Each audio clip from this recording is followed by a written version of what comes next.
Here's an update of what we did today on the 2001 Raptor. Today we started by removing the front sprocket that was worn pretty bad. That was a 13-tooth front sprocket, and we replaced it with a brand new primary drive 12-tooth front sprocket, as well as a new O-ring chain. We also installed this new Alba Racing grab bar.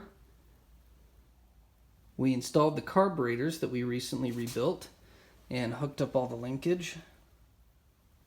We gave most of the frame a good sponge bath, and I love revealing that deep blue color that Yamaha treated it with. We then installed the brand new HMF Performance Series full exhaust system from front to back. HMF provides a really nice set of instructions to install this exhaust.